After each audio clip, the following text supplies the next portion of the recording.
Welcome. Thank you for joining us. I see we've got about 127 people that joined us. Thank you so much. Today we're discussing Testamentary Trust. All your questions answered. Our speaker today is Phia van der Spuy.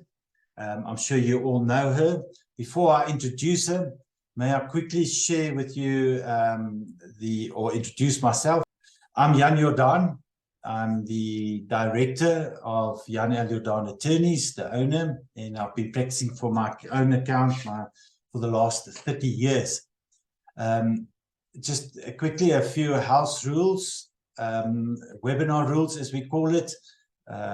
We have muted everyone. Please keep yourself muted. Turn your cameras off, please. That assists with the bandwidth. Ask your questions in the chat box, then we will answer all your questions after the presentation. This presentation is being recorded.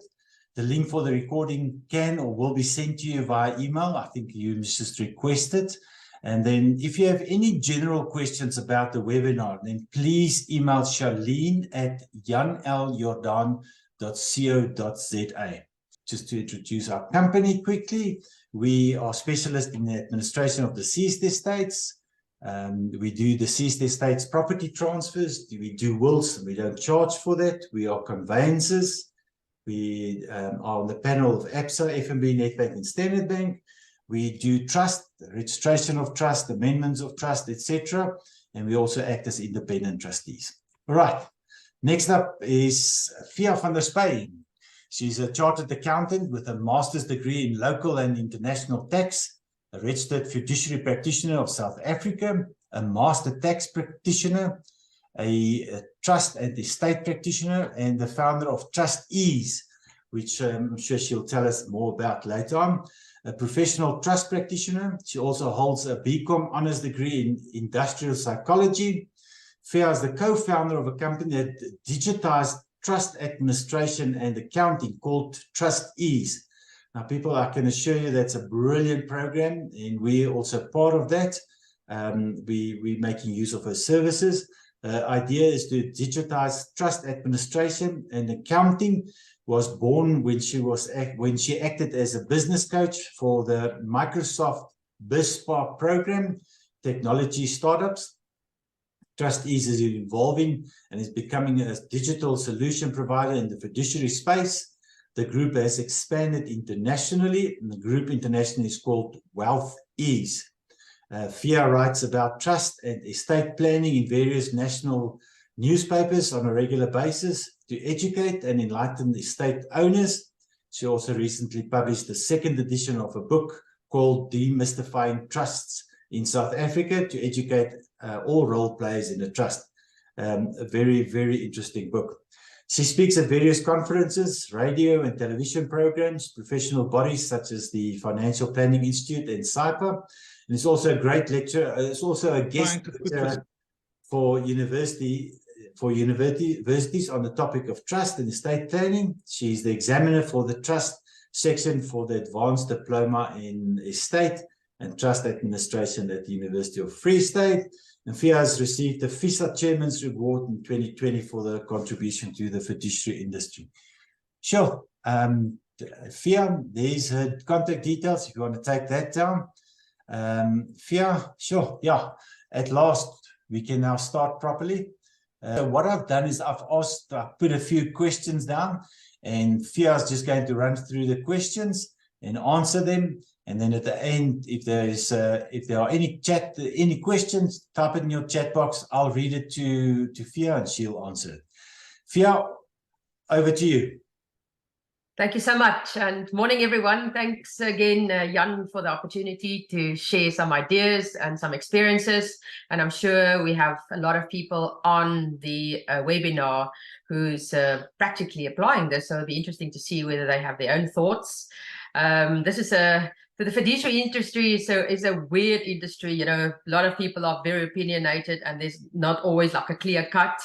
So if there's one takeaway from today's session, I just want to say estate planning in its broader sense is not a copy and pasting exercise. No matter what you do, and it requires tailoring and ongoing review.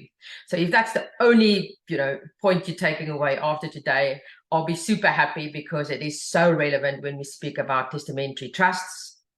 So a testamentary trust has been in courts for a long time. As far back as 1984, there was a Braun versus Bland case where the court said, you know what, they toyed around with fideicommissions, which Prof will speak about next week, and said, does a testamentary trust kind of fit into that space? And then the court said in 1984, you know what, a testamentary trust is an animal of its own kind, and you have to treat it with gloves, I want to add, because the amount of abuse that we see in testamentary trusts, where we see family members most often abusing what minor children should have been taken care of, it is absolutely shocking. So when you Google my articles that I've written, I am pretty outspoken about testamentary trusts, generally speaking. It does serve a purpose in very limited instances, and I want to emphasize that, because unfortunately a lot of people, there's no time to worry about a will, there's no time to worry about estate plannings. We just plonk some vanilla will template in front of somebody and sign on the dotted line, and then we create testamentary trusts for our poor minor children. We may often have other trusts already that we have created during our lifetimes, so it is such a mess. And then you're sitting with one trustee, potentially a family member who you may have trusted. Oh word, haven't we seen people's colors change when money is involved and when people have passed away? I'm sure you have your horror stories as well. So there is so much to think about before you sign on that dotted line, and thinking and believing your minor children are going to be protected. So I want to just put a disclaimer up front. I may sound very negative about testamentary trust. It's because of all the horror stories that I have seen and experienced with people approaching us. So if you get to the conclusion that a testamentary trust is the thing for you or for your clients, great. Then there are a lot of conditions that I want to add to before you either accepting to sign a testamentary or fund a testamentary or a will that will create a testamentary trust, or for one of your clients. So how is a testamentary trust created? We have different types of trusts in South Africa, and because depending on how you look at it, it may be classified differently. For example, the two main categories that we can describe a trust as is either a testamentary trust, that is a will's trust for layperson terms, and then the opposite is a trust that you create during your lifetime, because obviously a testamentary trust can only be created when the person passes away. On the other hand, an inter vivos trust gets created during a person's lifetime. It should become part of that person's estate during his lifetime and estate planning process. So to make sure you actively manage that and review it and make it part of your estate plan on an ongoing basis. So clearly a testamentary trust is kind of lying silent until the person dies, and then obviously it needs to get life. The other way to look at trust is also different labels that people put on trust, such as a discretionary trust. In other words, the trustees have full discretion. And often in inter vivos trust, we want to demonstrate to SARS that this is a discretionary trust. Otherwise, there are serious tax consequences where the beneficiaries may have to pay the taxes on the income and capital gains that are registered, that are generated in the trust. So a discretionary trust, then we have vesting trusts, that is in the trust instrument, either a testamentary trust or an inter vivos trust, where you may vest automatically income and or capital gains in one or more beneficiaries. So you can even get a combination of inter vivos trust that may be a discretionary trust and a vesting trust combined. And the other extreme, which we see very seldomly, is a Bevin trust.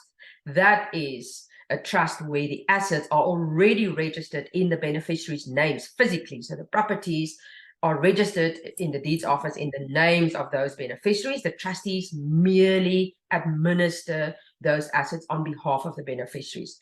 Can you see the confusion that it causes when one is busy with your estate planning and now you have to make decisions and you haven't even applied your mind properly, how wrong you can actually get it unintentionally in many instances. And it's a complicated field. Therefore, the person providing the advice better know what they're talking about. Otherwise, they can get their clients into serious trouble. And unfortunately, a lot of places where clients believe they have the comfort that the person they are dealing with, and I don't want to put labels on, whether that's your financial advisor, whether that's your accountant, whether that's your tax practitioner, whether that's your attorney in some instances. Those people may not necessarily be trust experts, estate planning experts. And, you know, often the trust or the whole trust conversation is just a little bit of a schlep. So, you know what, best we can do is, okay, we should just be worried when your child, is still a minor and in the event you pass away. So let's just slap this will together and we put a testamentary clause in there where we create a testamentary trust upon our death. Can you see how a lack of investment, having the wrong advisors, the so-called advisors, can get your poor minor children into serious issues? So you can see the different types of a trust get into play when we do estate planning, and that would determine what our needs are as part of our estate plan. A trust is not something that you think about what will happen the day I die. It may actually well serve a purpose during your lifetime, where you may have, a board of trustees that you're in trust that's used to, the trust and running it and understanding the founder's kind of vision, objectives, purpose with the trust. And then there's continuity. With a testamentary trust, you often have like one person, and oh my goodness, haven't I seen instances where people just kind of act as a trustee for their own benefit, regardless of the purpose that a trust was set up for. So to create a testamentary trust is a very similar process. You need to go through a process with a master. All those types of trusts have to be registered with a master. So in the instance of a testamentary trust, we need to make sure that the trust deed is valid, the trust instrument, in this instance, the will wording. And remember, because a testamentary trust forms part of your will, you can't just use the trust clauses in the will and make sure those are valid. If any of the other clauses in the will is invalid, then the entire will becomes invalid. Therefore, the master cannot register a trust. One of the biggest shortfalls. So if there's any loopholes, with people copying and pasting, we have seen wills that are invalid. In that instance, the master cannot create a trust. Similarly, how often have we picked up a will where the testamentary trust clause is like one little sentence, you find it somewhere in the wording, and people really believe that's going to be sufficient to look after your minor beneficiaries until they become major, or even, for a longer period of time. Where, normal trustees got like 45 pages. That gives proper instruction to the trustee in terms of what they can do and what they can't do. A trustee can never work outside of a trust instrument, whether that's a trust deed or whether that's a will. So you, of course, want to give proper instruction in terms of what this trustee can and should be doing as far as those assets that you've entrusted to the trustee to actually take care of the minor beneficiaries. So the trust instrument needs to be valid. We have to then lodge the will with the master upon the death of the person. And then lastly, a letters of authority must be issued before the trustees can act. The to-be trustees are not allowed to act until such time as they are physically authorized by the master. And that's a big thing. And, the courts also had a look at in terms of when does a trust actually become legally recognized. And there was a case in 2017, the Cunningham Murat versus Bester case, where the courts made it clear. A testamentary trust comes into play once it's registered with the master and we have a letter of authority allowing the trustees to act. And when you consider Section 4 of the Trust Property Control Act, people to be trustees can anyway not act until such time as they have submitted the trust instrument with the master. So you see the catch-22. You have to submit the will with the master so that the master can register the trust, give it a number, a registration number, and then issue a letter of authority allowing the trustees to act. So that is how we create it. And then the different types of a trust that influences, maybe decisions in terms of where does a trust fit into your estate plan. So it's a big conversation to be had before we even start saying, yes, a testamentary trust is the way to go. Right, so let's go to the next slide. So why do financial advisors default to testamentary trusts? And I don't want to hammer on the financial advisors today. I think the focus is so much on selling financial products. And I know that recent legislation changes has all been all about providing proper financial advice to your client, doing proper needs analysis, etc., etc. There's no time to do it. Secondly, most often the financial advisors are not estate planning experts themselves. We see a lot. I mean, you can check on LinkedIn. I mean, when people become financial advisors, they work at shoe shops before, or at pet shops, or I've literally seen that. So they are not estate planners. So people shouldn't assume when they are being sold a financial product that that person is necessarily qualified to assist you with your estate planning. Because the copying and pasting, and again, I'm not even going to mention, but there are people running around selling, all sorts of insurance products, and then literally it's a stock standard template that they use. A testamentary trust gets created regardless of whether you have a trust, whether it's part of your estate plan, etc., etc. So we need to be mindful, because I have seen these wills where, people already have trust. I'm saying, why on earth are you creating yet another testamentary trust upon your death? But you've got this estate planning inter vivos trust that was supposed to, take care of your estate, and, you're moving your assets there over time. And so, by the way, you could and should probably bequeath the rest of your assets remaining in your name to that existing inter vivos trusts. So I think it's just a default position for a lot. It's a lack of understanding, not being specialist in estate planning and trusts.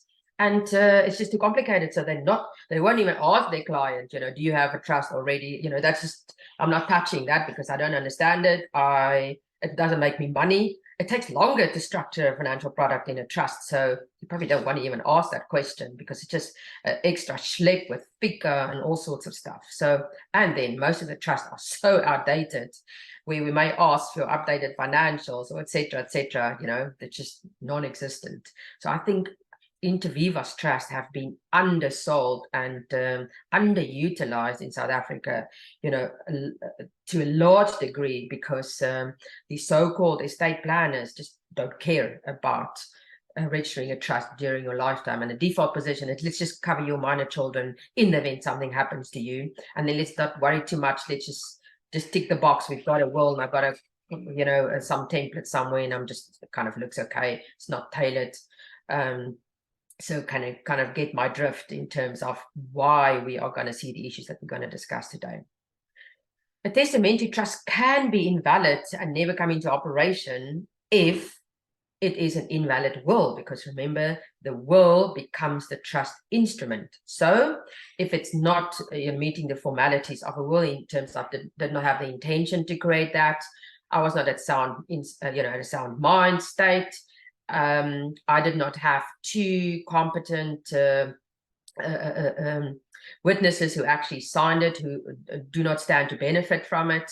And again, Prof will probably speak about that next week. So just remember, next week, when you have an invalid will, master cannot register a trust. Then the poor estate planner, who was under the impression before his death or her death that children and other affected people may be taken care of, if they were still around, would be completely disillusioned, because that trust would never come into existence. And if somebody dies without a will, which is then the invalid will, and you wanted to protect your minor children, the master now asks, is there cash? Where's proof that's been paid to the Guardian's Fund? And I'm sure we've all seen the media articles recently of money disappearing out of the Guardian's Fund.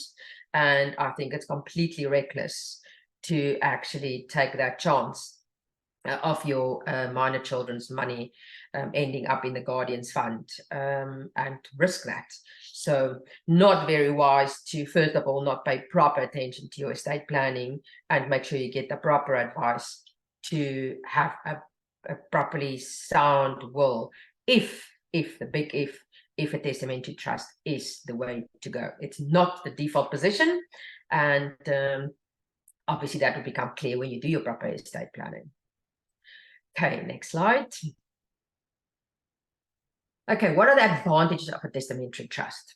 A testamentary trust does serve a purpose. So I'm not saying never have a testamentary trust. I almost want to flip it the other way around, when you almost want to have a look at what are the disadvantages of creating an inter vivas trust during your lifetime, because I have to do something with my minor children specifically because the Guardian's Fund is going to, want their money. So it's an extra cost during the lifetime. And I often hear people say, I don't want to register an inter vivas trust now, just to kind of potentially look after my minor children if something happens to me. I want to wait, till upon my death, and then we can create a testamentary trust. So there is an extra cost element. And then clearly, the trustees have a requirement to actively manage this trust during the lifetime, of the trust during its existence. And the flip side of the testamentary trust is we do not have those. So we save the cost until such time as the person passes away. There are a couple of requirements that we do not need. For example, the independent trustee, which we'll have a look at later as well. It just requires, sometimes it's a family member and the master would register that. And yes, you may protect your children if you've got a valid will, and if the second condition is met in terms of there is sufficient guidance or instruction, rather, to the trustee in terms of how they have to manage this.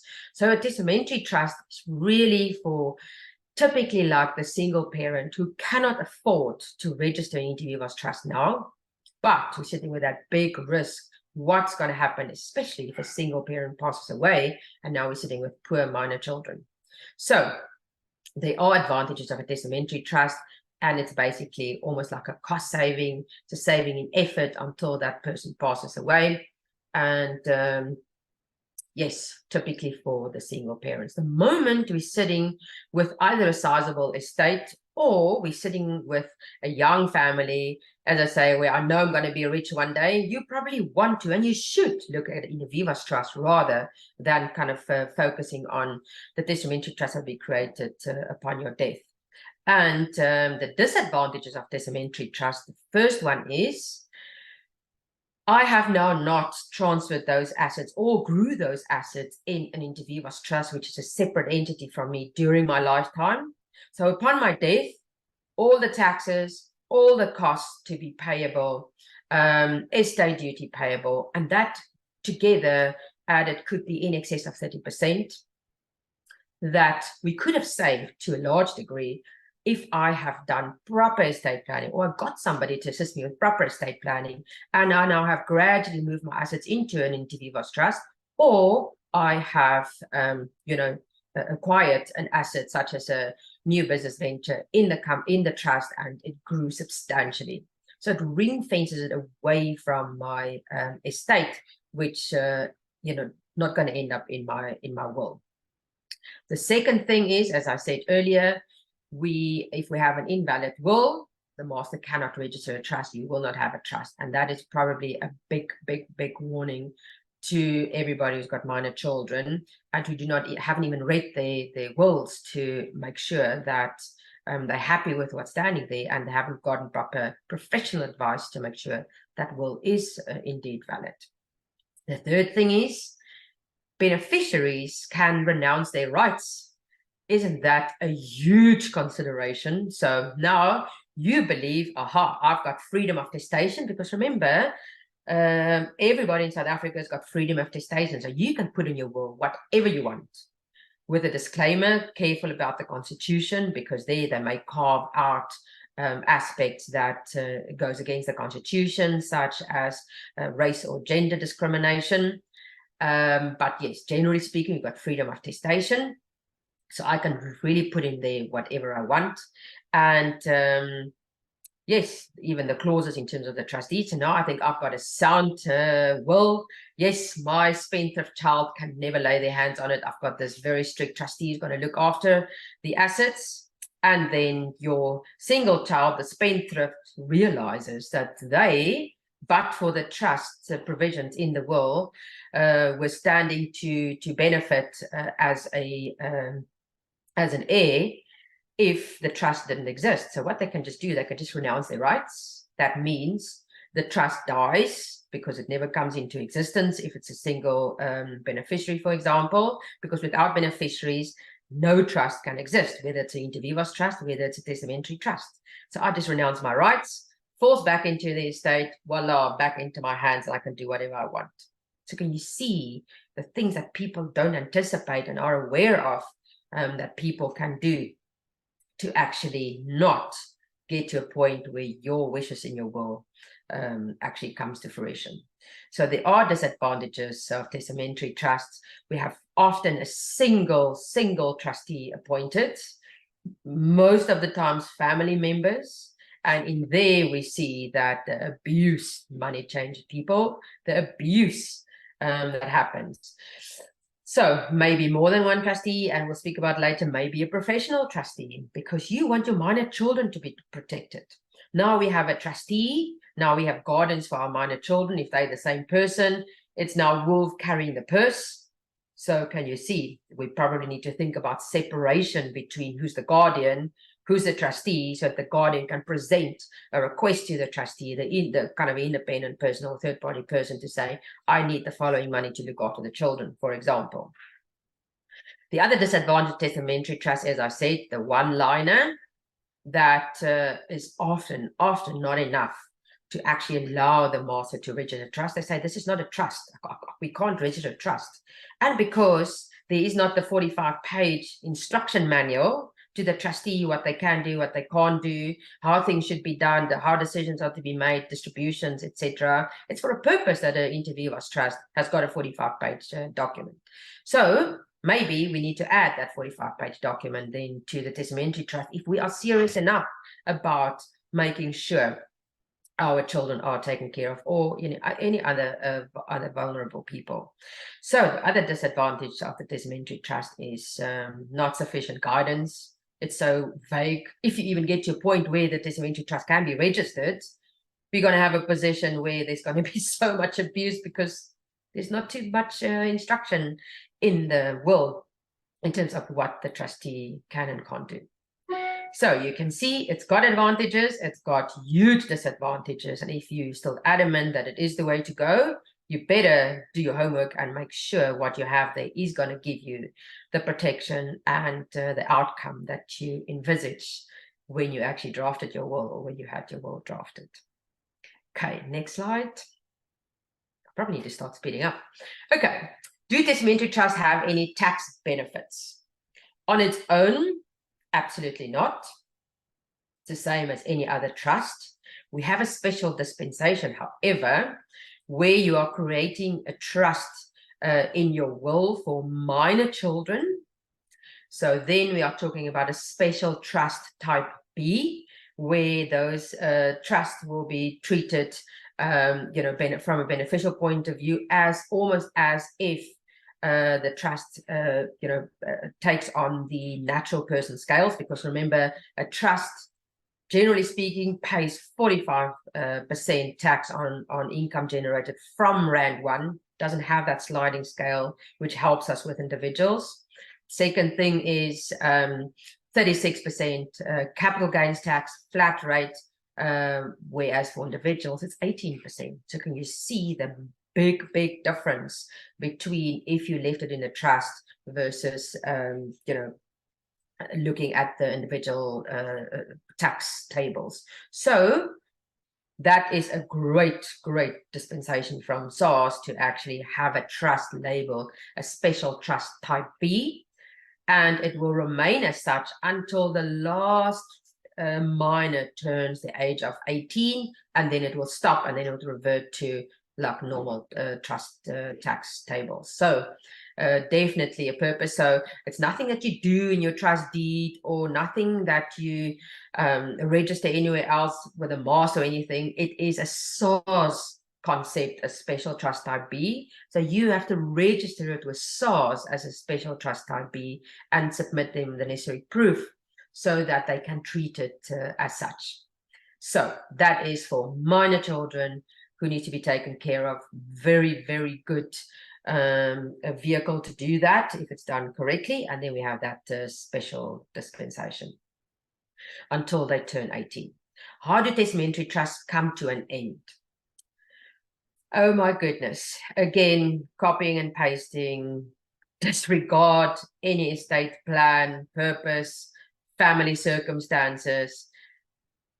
Many trust instruments, if there's been some applying of minds, say up to a certain point, whether that is until the person becomes major, the minor child, because then it stops serving a purpose. Or some people say, oh, my children will never grow up, let's make them 30 before they can see a cent, that they can actually take care of themselves. Other trusts are in perpetuity, testamentary trust. So it does not have a legislative end date. You would look at your will in terms of when this trust is going to come to an end. And it's really important to think about it when you draft your will, because the will, remember, is your trust instrument. So you have to make sure that is stipulated in your will.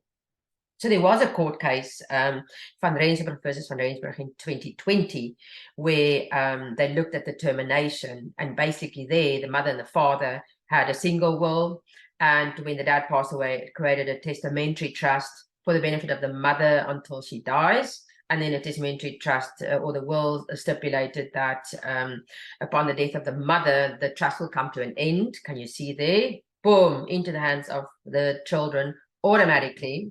And then unfortunately, when the mother died, the brother, they were all four were made trustees. And when the mom passed away, the brother got the banking details, got paid into an incorrect bank account for the sister, her share. And unfortunately, she lost the money. And then obviously she went to court. She wanted to sue the trustees, the brother, because he was negligent according to her. And they held that the trust actually came to an end. So in that court case, it dealt specifically with when a trust actually terminates. The trust terminated without beneficiaries. It did not have any more beneficiaries when the mother passed away, because the children were not beneficiaries. They just had to be distributed to them. So the trust had to come to an end. And then a knock-on effect thereof is the trust, although it kind of died, it still had to be deregistered with the master. So there's an extra step that you have to take.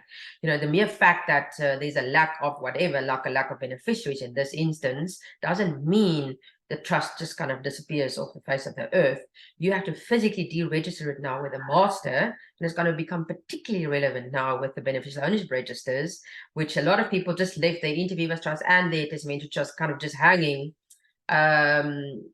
after they've come to an end. Actually, no more. You have to physically deregister it with the master. Otherwise, you're going to have to submit tax returns until such time as deregistered with the master. And also, you would be penalized in terms of the beneficial ownership information. So be very mindful. A lot of people don't keep track of end dates. I'm referring there to both inter vivos trust and testamentary trust.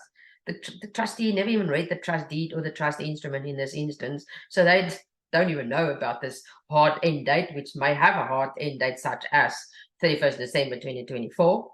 And just kind of go beyond that. So the trust may have died, there might be consequences, but now this person, never even read the trust deed. So very important when the estate planner is doing the estate planning that they think about their personal circumstances. Do not take a copy and paste document.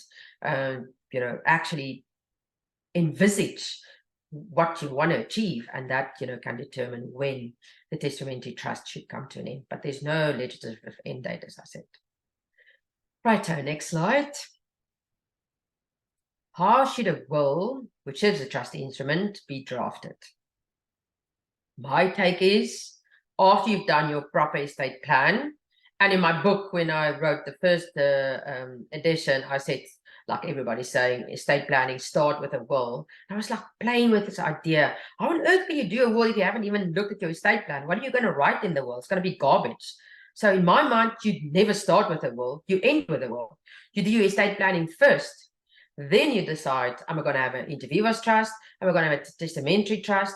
How am I going to bequeath my assets? What's my plan? And once you've got a plan, the will is reflecting your plan. So you never start with a will. And then my edition 2, I changed that because that's how I feel about it. You don't start with a will, you almost end with a will. So when you've got your full estate plan, your estate plan should be reflected in your will. And that is what you draft. It's not a copy and paste. You never even read it, just sign on the dotted line. I mean, I had with these insurance smoser seen a will where the two partners, she was much older than him, she's a bit jealous of him. The poor girl, lady who actually drafted or had the will drafted, got her facts all mixed up. So when I read the will, it actually made, upon the partner, they were going to get married, upon the partner's death, it wasn't the to-be wife who was going to inherit, it was the sister-in-law, her sister, who was going to inherit. And after that, it was his brother's 2 kids that were going to inherit. And if none of them were there, then his soon-to-be spouse was going to inherit. It was almost a divorce before, they even got married. So can you see? And then when I said, I'm feeling a little bit uncomfortable, I just need to inform you, have you ever read the will? They said, no, they haven't had time to read it. I said, well, if anything happened to you, dude, then you would have like major family fights. And he had a sizable business, so major implications. So get somebody experienced and an estate planning expert, not just a financial advisor who may not specialize in that, to draft your will. And if a testamentary trust is to be created, I would say a one line is not going to do the trick. We need a lot of things in there, such as who can be trustees, who can't be trustees, especially if this thing's got longevity. It's going to be generations, there may be sizable assets in there. Who can be a trustee, who can't be a trustee, how are decisions to be made, how do we replace trustees, what's a minimum, what's a maximum number of trustees, how are distributions to be made? Can you see?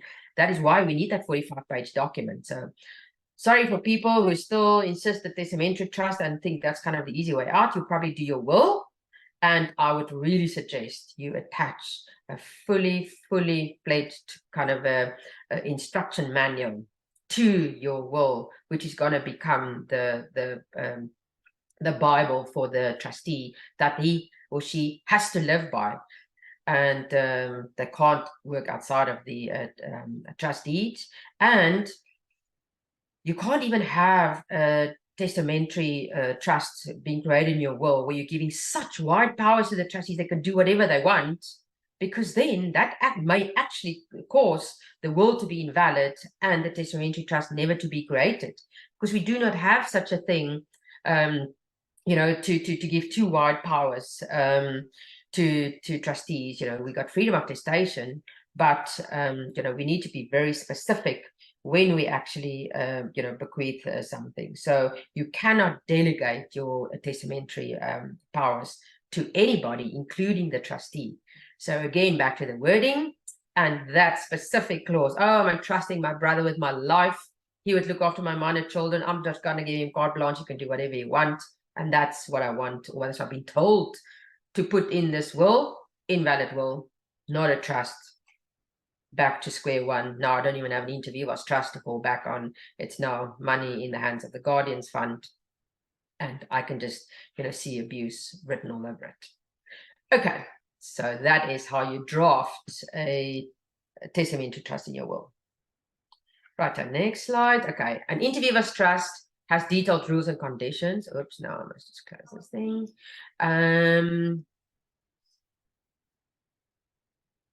Sorry, I've got something over. Meeting transcript recording. No, that's not going to help me. I've got something written over there. I can't read it. It's got detailed conditions that we have to live by. As I say, the 25 plus, 45 plus pages.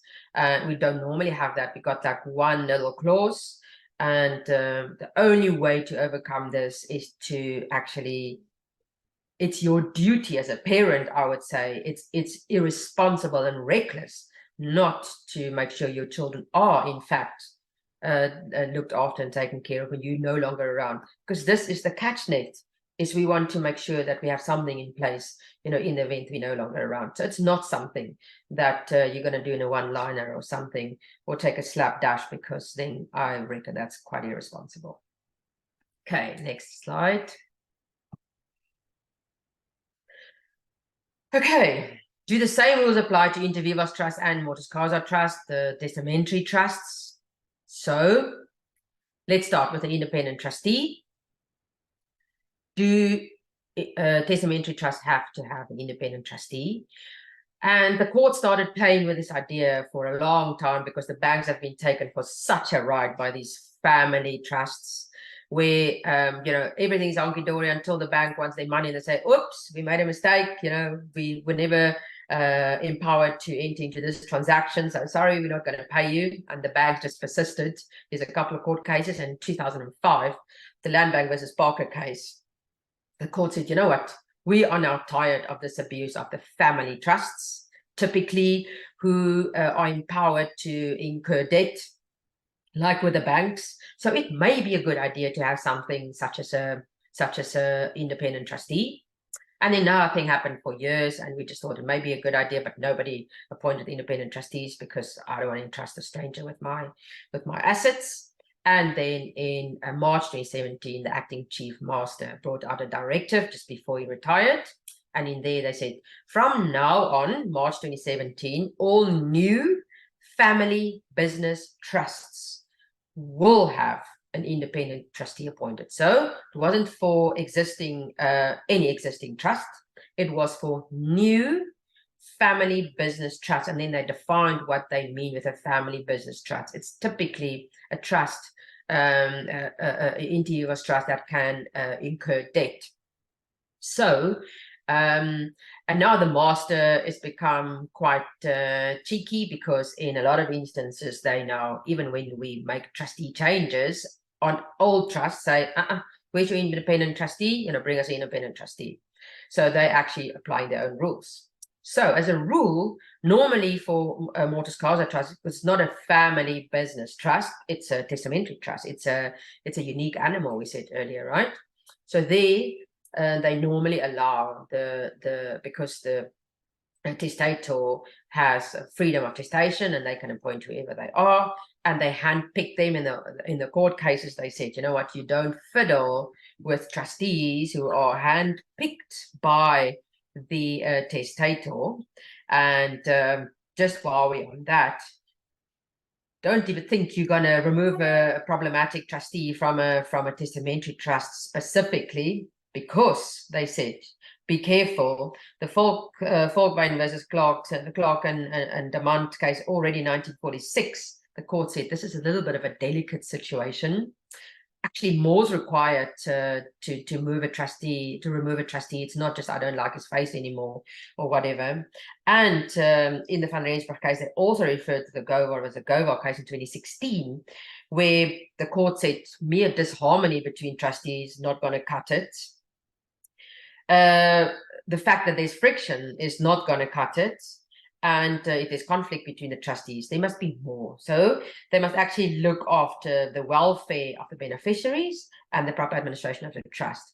If the trustees affect any one of those, then the court may have a look. But can you see what a difficult court case is that? How are the poor beneficiaries who do not have access to cash because it's sitting in trust, looked after by this problematic trustee, often people just do not have money to go to court. So to have a trustee removed is not that simple. So even though we may not need an independent trustee for mortis causa or testamentary trust because it's not a family business trust as defined, especially after these new measures have been introduced, and it may impact a lot of testamentary trust where the single trustee may be an absolute layperson. They're not even aware of all these other things we're going to speak about, and really exposing the beneficiaries. So are we not getting to a point where we can start talking about a professional trustee? Because let's just be honest, the independent trustee box that's been created in March 2017, we're trying to squeeze a circle into a square or a square into a circle. I can't remember the way around. People to just say, this person qualifies as an independent trustee, but is he really truly independent? Probably not. Because even the master in his directive said it could be a business associate, it could be your best friend. It's not an independent trustee. So, and most of the instances, these so-called independent trustees are laypersons themselves. So it's like the blind leading the blind. So are we not getting to a point to say, let's start discussing the requirement for a professional trustee like they have overseas? In any event, these FATF requirements have been introduced, actually pushing, us to comply with these international standards, where in the islands, it's been run as proper businesses, trust administration businesses. There's professional trustees who act, on behalf of the trust, not even the family members. So, especially with testamentary trust, because we have so much abuse, is that not a time to actually start thinking about moving away from people who might absolutely abuse it from a risk perspective, but it might add an extra cost element, which obviously we just need to be mindful of. Okay, do trustees have to be registered with SARS in the instance of a testamentary trust? SARS does not distinguish between a type of a trust. Once you're registered with a master, you have to register with SARS, and even oral verbal trusts that not registered with a master, they also have. Clearly, SARS are going to have this all-encompassing definition of which trusts have to register, so don't think for once you're going to be excluded. So testamentary trusts have to register as a taxpayer with SARS, and then we may have that special dispensation with particular trusts looking after the interest of minors, and may have it labeled as a special trust type B. What is the ruling in terms of beneficial ownership requirements? Oh my word, I'm not going to go into too much detail. There's a lot of webinars that I've done in terms of the confusion across all the pieces of legislation in South Africa. We were so kind of overwhelmed with the FATF review, where it didn't come out too well. And we were, just before we got grey listed, we introduced all these measures to try and demonstrate that we should not be grey listed. And now we've got this crappy legislation in, and now we anyway got grey listed in the beginning of the year. So now they haven't had time, or they haven't applied their minds to at least get consistency amongst the 5 pieces of legislation that they have changed, including the Financial Intelligence Centre Act, the Trust Property Control Act, the Companies Act, and so forth. So can you see that now, because they ran in their own directions, who are viewed as beneficial owners, there's different definitions now. And when you look at the FIC Act, it excludes trusts such as testamentary trusts. Now, we've been pleading, and I think we should really keep pushing for that as far as the master is concerned, with the extra layers of compliance, because here now we're speaking about extra money just to meet these new obligations of trustees. It's going to cost time, it's going to cost money, you're picking up a risk, which I'm not even going to discuss today. But all trusts have to submit beneficial ownership information to the master, regardless of what type of a trust you are. Now, we are saying, if it's a testamentary trust, surely, when you actually do the complete the will, etc., that you are actually, not going to launder money and finance terrorism when you have your trust set up, especially for minors. So please exclude that as far as the master's requirements are concerned. For FIC, as I said, they have excluded that. So it's confusion. People get confused, you know, what's included and what's not included when we look at the different types of legislation. And then, yeah, when we actually get to the beneficial ownership register, unfortunately, with a master, you have to submit that as we speak. Okay, then the penalties for non-compliance with the Act, exactly the same, 10 million rand fine for non-compliance with the new beneficial ownership requirements and others. There are two FIC flavor requirements. The first one is the trustees now have to keep record of their interactions with accountable institutions. Now, for those of you who know, the FIC went and they expanded that list of accountable institutions to an extent that, my word, before you do any business with somebody as a trustee, you better ask them, are you not by any chance an accountable institution? Because if they are, you have to keep a register of those accountable institutions that the trustees deal with. And then the second sneaky one is you also have to have a record where you actually confirmed to that accountable institution that you're acting in your capacity as a trustee.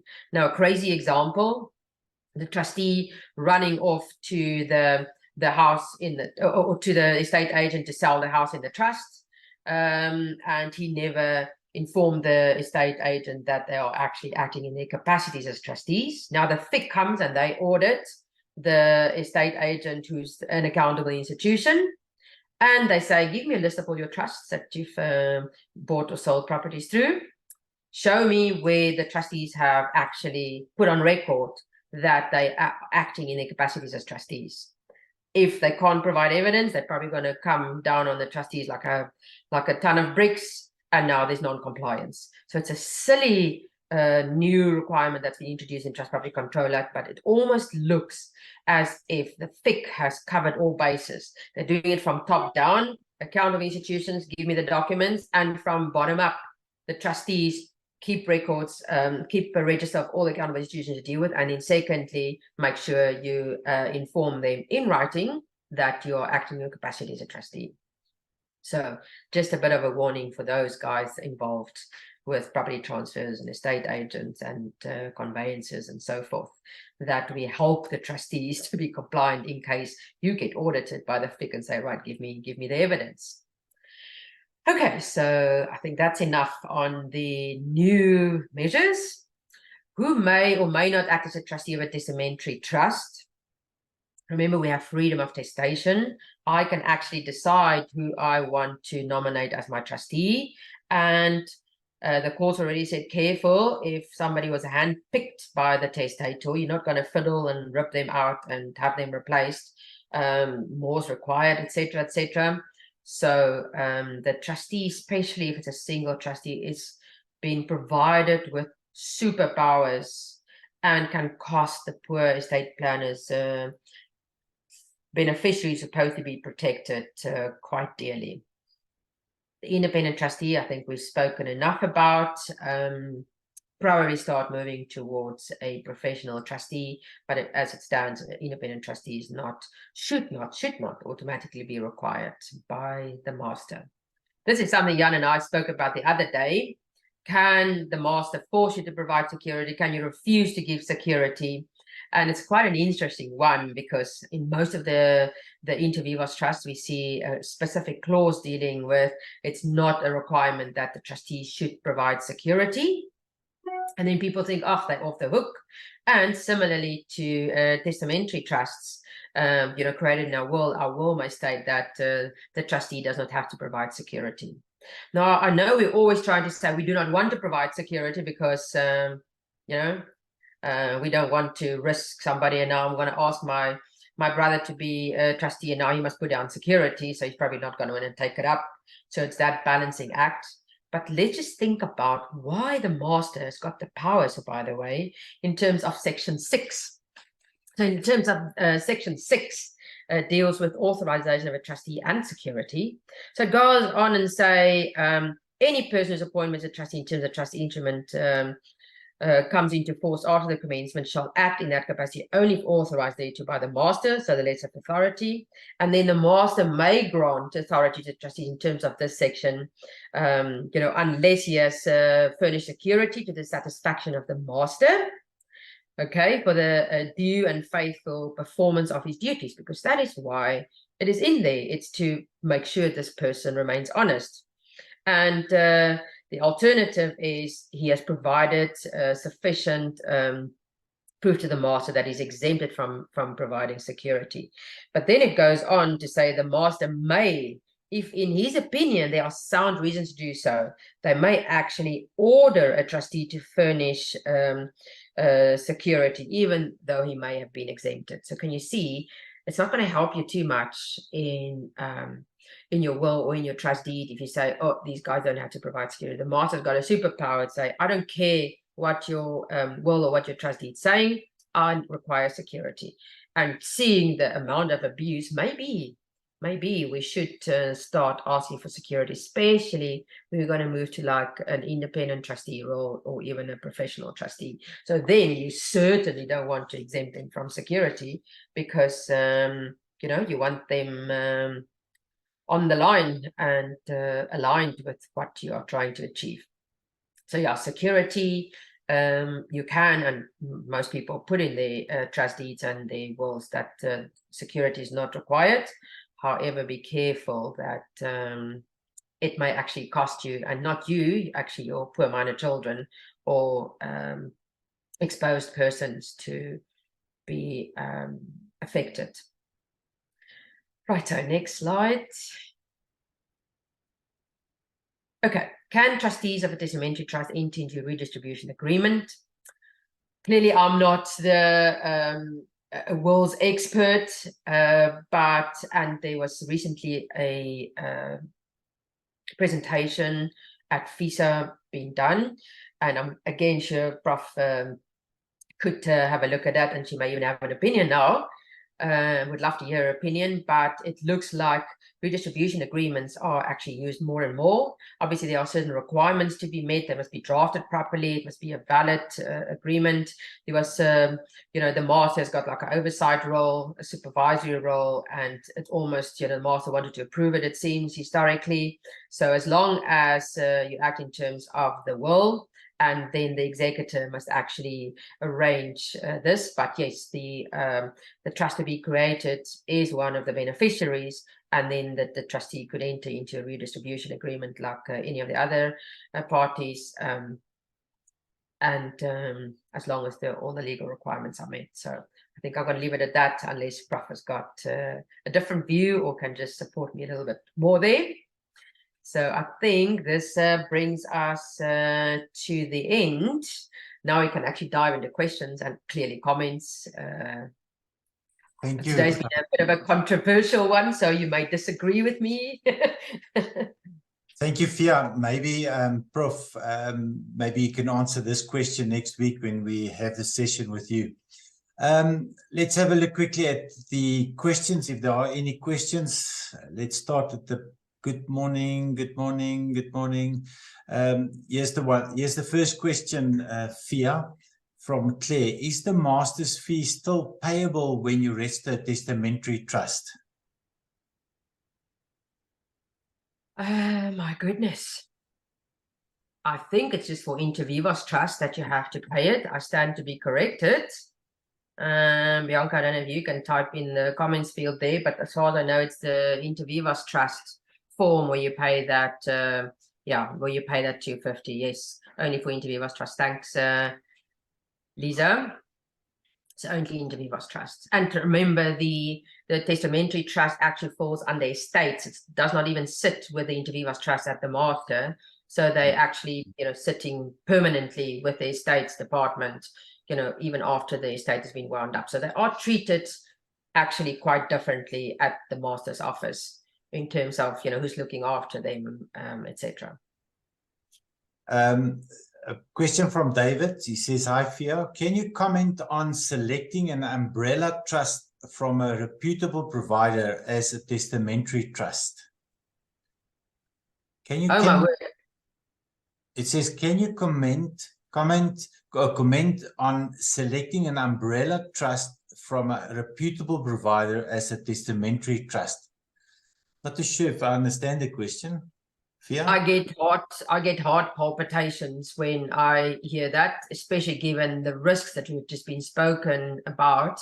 And you as an estate planner, as a parent of a minor child, are you happy to commingle your assets with an entity that can be sequestrated together with others, managed by obviously independent people?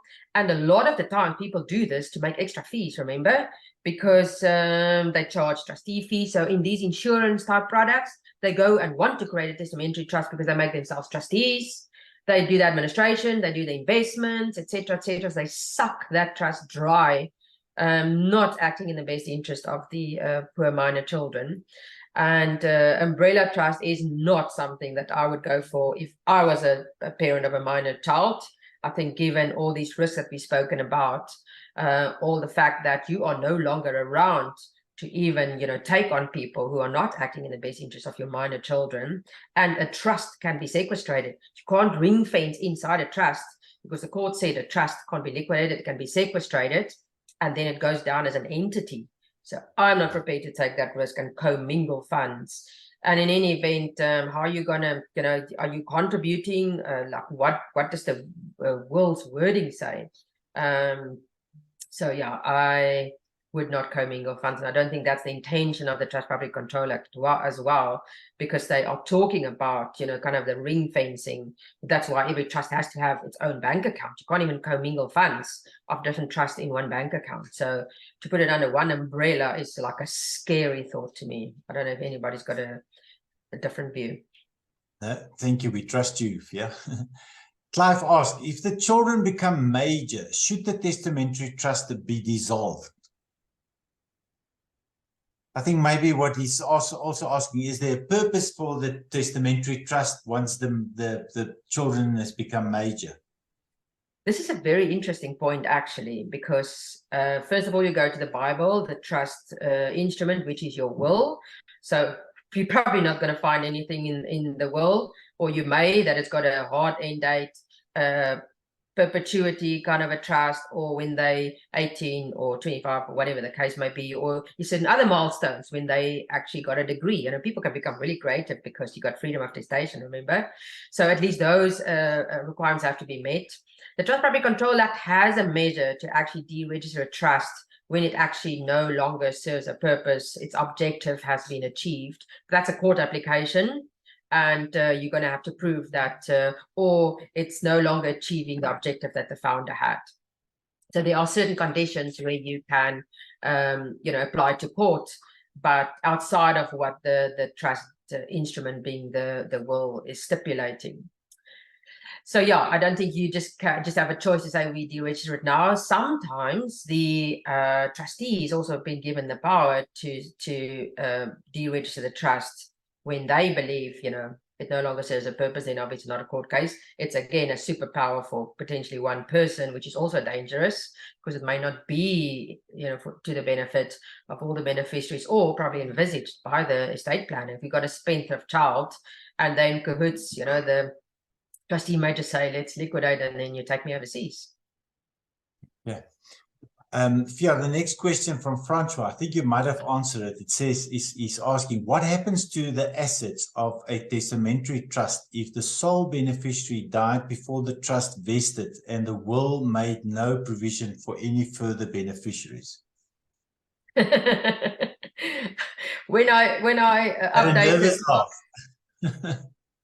when I updated my second edition, I tell you, I spent days to find, what happens when a trust comes to an end, for example, without beneficiaries. And it speaks about, some learned colleagues speak about, it will go to the founder's successor. So I couldn't figure out, what is a founder's successor? Is that his estate? Is it what? Because the founder can, by design, by law, not have a successor. And then it seems like some are treating inter vivos trust differently to testamentary trusts.